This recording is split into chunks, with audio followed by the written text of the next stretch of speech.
Hi, I'm Jeff Bonney, Director of IT at NetApp. Welcome to the Raleigh, North Carolina campus.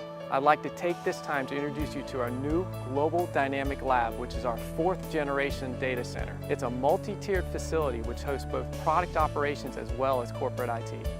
Launched in March of 2009, this facility is full of innovative designs and systems which were conceived over the past 10 years in order to meet our growing business needs. The design of this building sets itself apart from other data center facilities. We can accommodate power densities up to 42 kilowatts per cabinet. We're 80% more efficient than typical data centers, and we're built at 1/3 the industry benchmark standards. The ability to use ambient air to provide free cooling of the data center equipment is a major reason the building is so energy efficient. We believe in a holistic approach to address energy efficiencies. It must include a clear IT plan to optimize the utilization of servers, storage, and networks, but it must also include a focus on reducing non-IT loads. Power Usage Effectiveness Ratio, or PUE ratio, is one way to measure data center infrastructure efficiency. This facility is cited at a PUE ratio of 1.2 as compared to the current average of a 2.0. This is 80% more efficient than the current average standard. This equates to approximately $7.3 million worth of savings per year when this building is fully utilized. Reducing construction costs corresponds to a 66% CapEx reduction, which equates to an additional $14.5 million per year in reduced OpEx based on our infrastructure average asset life of 15 years. One of the primary contributors to reduced construction costs is the ability to house 25 megawatts of equipment load, that's 800 watts per square foot, in a very compressed overall building footprint. The typical data center at 100 to 150 watts per square foot would be 20 times larger than this footprint. By using our proprietary pressure-controlled cooling approach coupled with our vertical stack configuration of air handling and power delivery systems, we attain a much higher density at a fraction of the overall building size and thereby greatly reducing the overall construction costs. This building is basically a 3-story structure.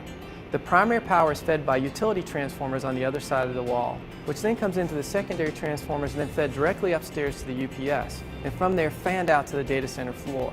This means the distance between the utility power and the load is as little as 80 linear feet. Similarly, the cost to distribute cooling water is also much less, since the travel path of the piping is a fraction of the typical data center, which is spread out over a single story. Due to the vertical design of the data center, we also have similar savings in our cooling design. This means we use a lot less copper for power and steel for pipes than traditional data centers, which are spread across a single floor. The air handling systems are on the 3rd floor, and locating them directly above the equipment eliminates nearly 100% of the ductwork. This not only saves in construction costs, but also reduces the horsepower required by the fans, since the travel path of the air is very short. You can see where the conduit leaving the primary switchboards extends upward toward the load in the data center. In this design, one set of feeds extends up into the data center area to serve the load requirements of the south end of the building, and a second set of the conduit extends up into the 3rd floor to distribute the load to the north end of the building. We use flywheel UPS systems that easily carry the required load in the event of utility failure before transfer to the diesel engines. Not only can flywheel systems be more efficient than batteries, the advantages include the ability to house the flywheels in a warm ambient location, which eliminates the cost to construct a special environment. This is also a green solution because there are no batteries to replace. We're now on the 1st floor of the facility, where a massive chiller plant resides. For 90% of the time, we're able to use outside air for cooling. However, for that 2 to 3% of the time when we do reach 100 degrees Fahrenheit, we use these chillers to cool the facility. Our cold aisles maintain a 75 to 80 degree temperature, which allows us to use the outside air for a much longer period of time, but also allows us to raise the supply temperature of the chillers to 55 degrees, which translates to about a 28% savings over normal chiller use. We are also able to use non-potable water as a makeup water to the cooling towers, which is another green feature of the building. In a typical data center, air handler systems supply 30% more air than required. This results in a high cost and ongoing wasted energy. It can even lead to an uneven distribution of cooling air and hot spots.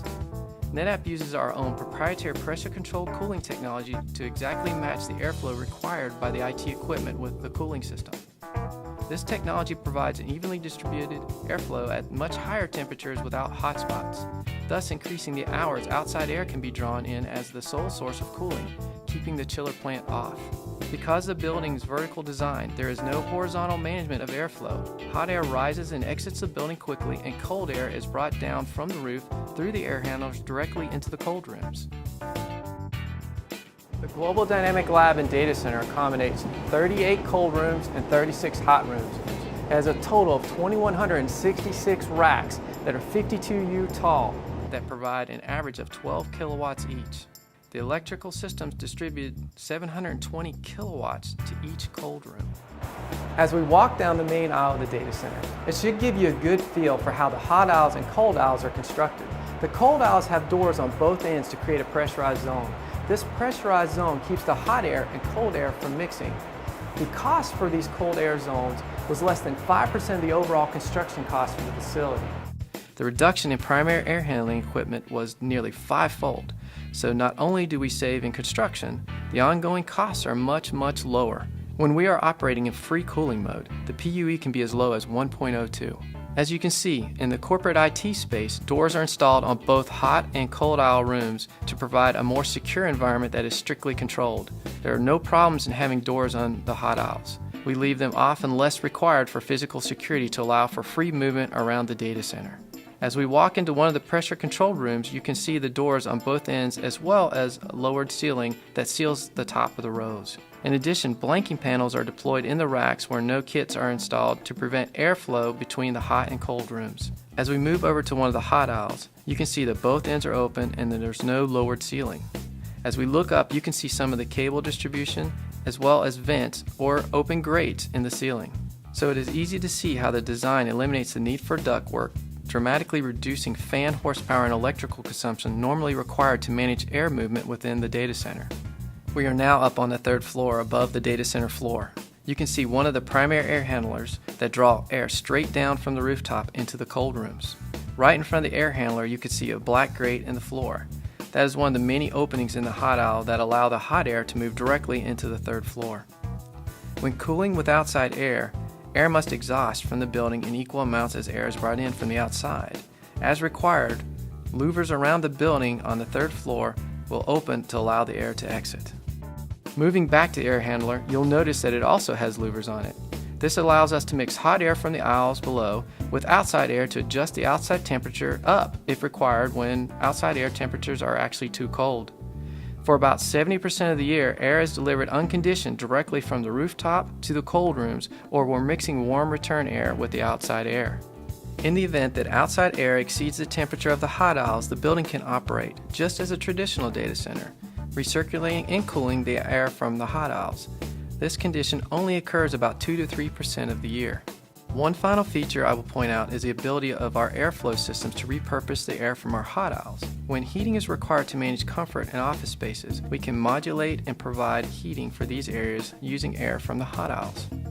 Thanks for taking the tour of the Global Dynamic Lab and Data Center here in Raleigh, North Carolina. I am Jeff Bonney. Thanks for tuning in, and we'll see you next time.